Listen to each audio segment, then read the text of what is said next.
The unsurpassed, penetrating and perfect truth is seldom met with, even in 100,000 myriad kalpas. Now we can see and hear it, we can remember and accept it. I vow to make the Buddha's truth one with myself. Homage to the Buddha, homage to the Dharma, homage to the Sangha. So welcome everybody for this retreat, and I think we'll all enjoy it. It's nice to see you all, old friends, new friends, and all of us who live here. So, we're going to study the Lotus Sutra this week. And one may ask, why the Lotus Sutra? Well, when I was a young monk, I read the Lotus Sutra and I bounced right off it. I thought, I didn't get it at all. Well, then later on I kept hearing about it. Dogen thought it was wonderful. There's whole schools of Buddhism devoted to it. I thought, well, I must be missing something. So, so widely venerated in the East, and actually beginning to be more in this country too, although it is a bit slow to take off over here. So I thought, I better study it. And if you want to study something, there's nothing like having to teach it to get you to do that, because you have to read it, you have to study it. So I've been doing that. So here we are. Well, we don't tend to study the Lotus Sutra as much as some of our other scriptures, but it's right in our tradition, actually. Apart from the fact that Dogen liked it, he loved it. A number of our scriptures are taken from it. There's the scripture of Avalokiteshvara, which we recite quite a lot. I'm sure most of you are familiar with that. There's the scripture on the immeasurable life of the Tathagata, which we also recite quite often for Reverend Master Jiyu, for various memorials and that kind of thing. There's the scripture on the conduct that eases the way, which we recite at least once a year. The scripture on the marvelous spiritual powers of the Tathagata, the parable of the herbs. All of these are from the Lotus Sutra, and these are all things that we actually chant now and then. As I said, Great Master Dogen loved the Lotus Sutra, deeply venerated it, quoted from it all the time.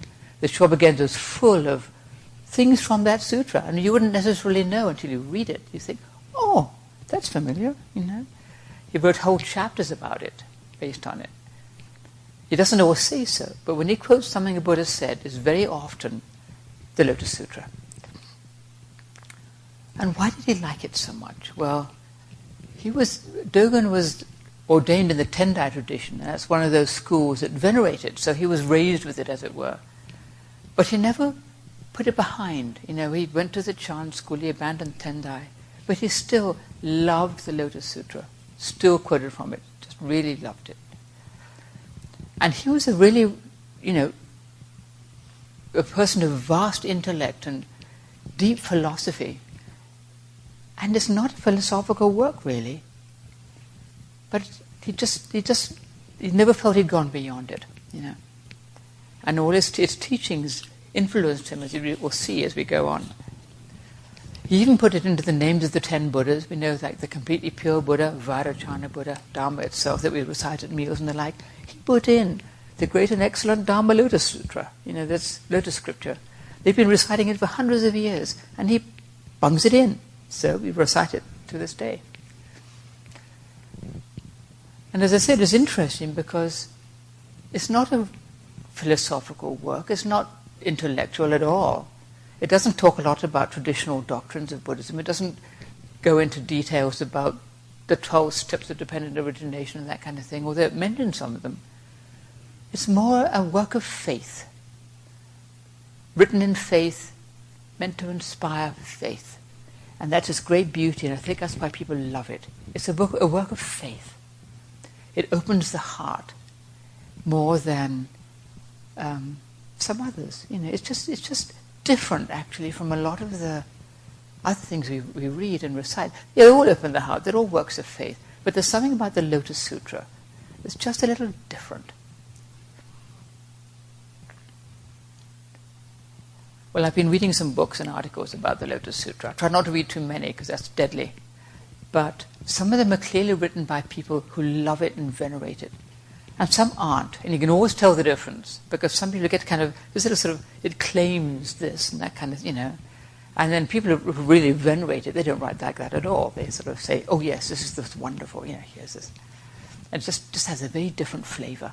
So I've tried to stick more to the works of faith, about the work of faith, rather than reading too much erudite stuff. If we can study something with the mind of faith, it opens up for us somehow, and we can think, well, what does this mean for me? How does it apply to my practice? Rather than think of it from some intellectual viewpoint. And that's what we're going to try and do.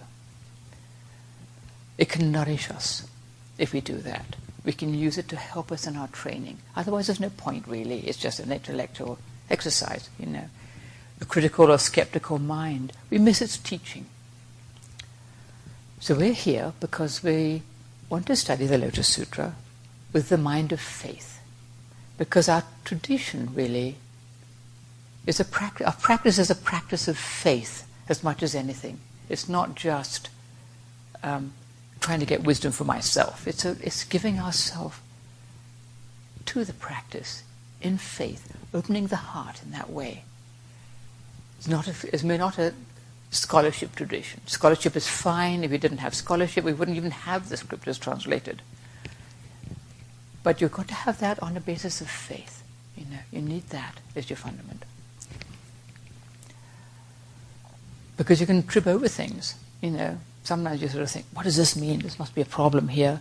And if you just sort of say, just take it in faith, you can say, well, I don't need to know. I didn't need to worry. You can take it in stride. And there's quite a bit to take in stride in the Lotus Sutra, because it's got challenges. And we'll talk about some of them. And if there's something that we can discuss during our discussions, if it's helpful, if it applies to our practice, we can maybe help each other. Figure out, what are they saying here? Why did they put this in? See what we come up with. Well, to put the Lotus Sutra in context a little bit, I won't go on great length, but it was written in India, probably in 3 stages by different people, and you never know what these things are written, who these things are written by, who wrote the Scripture of Great Wisdom. We have no idea. We have no idea who wrote the Lotus Sutra. And it was probably at least 3 different people. Because it would seem like the first part was written about the year 50 in the Christian era, the next part maybe 50 years later, and the third part 50 years after that. So there's about a 100-year gap there, the third part about 150 Christian era. So this is quite a wide range. And it's a little patchy in some ways. You can feel there's a bit of, it doesn't hang together in quite the way that some things do. But it's got all sorts of things. It's got contradictions, and but it's actually kind of nice. Well, actually, it was one of the first Mahayana scriptures that was ever written, because it was written about the time they first started writing scriptures down. They used to just transmit them orally up till then, and so I guess around about 50, the year 50, that's when they started writing the scriptures down.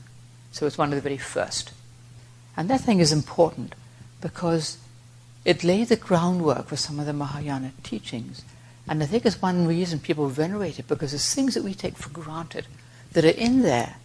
And this is where a lot of them kind of maybe come from, It's things that we now assume are part of our practice, but they started off in the Lotus Sutra quite often. Well, you might have read the Lotus Sutra, you might be reading it, or not. You don't have to read it, but I actually do recommend it. It's really good. It's quite readable. It's not completely impenetrable, and some things are really hard to read, but it's actually quite, it's a lot of repetition, but it flows along quite nicely. And it's full of stories and parables and things happening, and people coming to the Buddha and asking questions, and all kinds of stuff goes on. And we can't follow, we can't cover half of that. Because, the people who'd devote their whole life to teaching the Lotus Sutra. As I said, there's whole schools of Buddhism devoted to the Lotus Sutra. We have a week, so we're not going to cover everything, But it's really good. It's good. my purpose really is to encourage us to read it and to study it and not just bounce off. That's what I often think, thinking about some kind of text to study, just to encourage us to read it and not be intimidated and not think, oh, that isn't really part of our tradition. But how can I derive benefit from this? How can it help me in my training? And that's what we like to do. How does this help us in our training? Otherwise, why bother? It's not going to do us any good if it's just an intellectual exercise. There's a nice story from the Platform Sutra about a monk who comes to visit Great Master Hui Neng, the sixth ancestor, the great legendary monk. And he comes to visit him and he bows. But he doesn't touch his forehead to the ground as he should do when bowing to somebody like this. And Hui Neng notices this and says, you're not bowing properly, because the guy's arrogant and proud, doesn't want to do a proper bow. And he says, I have read the Lotus Sutra over 3,000 times. And Hui Neng says, well, that's nice. What good has it done you? Clearly, you've not understood it because you're arrogant, It's a nice story, actually. And the guy says, you're right, I don't understand it. I have doubts about it. I don't really get it. Would you explain it to me? Which is actually really nice. He immediately says, yes, actually, I don't really understand it. And so what great Master Hui Neng says, well, I can't read, so I've never read it. But if you read it to me, I'll explain it to you. Which is actually quite impressive, just off the cuff like this. So this monk starts to recite it. And after a few chapters, Hui Neng says, stop. I get it. There's a point to this scripture, and he points it out. The meat of the scripture, the essential point. He says you should have faith here and now that what a Buddha directly knows is right within your very own heart, i.e., we all have Buddha nature. We can all understand the truth for ourselves. And he says all the parables in the sutra point just to this thing, that we have the truth within ourselves. That's it, Well, there's a whole lot more to it than that, but this is the basic meat of the thing. And here's Hui Neng just pointing it out, just like that. And the monk is completely gobsmacked, and he has this great awakening, bursts into tears and says, yes, all this time I've been a complete idiot, and now I get it. And then Hui Neng proceeds to explain more to him, but since we haven't gone through it yet, I won't go into that. But here's Master Hui Neng just pointing out exactly what he needs to hear. It's a work of faith. It's not a thing of scholarship. Reciting it is fine. But the nice thing about this is the monk understands. He has this great understanding. And he says, should I stop reading the sutra? And Hui Neng says, no, read the sutra, recite it. It's fine. It won't do you any harm. It'll be, it's a good practice. So the monk from then on continues to recite the Lotus Sutra. But now he does it with understanding and with faith. And I think it's a really nice story because it points out that faith is the essential thing, and to allow it to open the heart and not just try and figure out, something intellectually. It's not intellectual work at all. It doesn't really work for that. But it's, anyway, I thought it was a nice story, so I thought I'd just mention it. Well, up in the common room in the guest house, you will see there's a very large book, The Art of the Lotus Sutra, which somebody gave me. And I've put it up there for you to look at, because it's got some lovely pictures in there. It was a really popular subject for illustrations because there's bursting with vivid stories. There's the Buddha shining light from the center of his forehead or throughout all these Buddha lands and all the beings in those lands, and Buddhas and Bodhisattvas coming from other lands, and there's a stupa springing up out of the earth, and the Buddha and there's a Buddha in there, and the Buddha, Shakyamuni sits there with him, and and there's Bodhisattvas springing up out of the earth, all kinds of stuff, and there's all the parables, the burning house and all that. It's very vivid. And so this book is full of illustrations like this. So if you want to look at it, please do. That's why it's there. So some people, really relate to pictures more than words. So whatever works. But I think it's a nice opportunity to look at it. So one last thing about Great Master Dogen.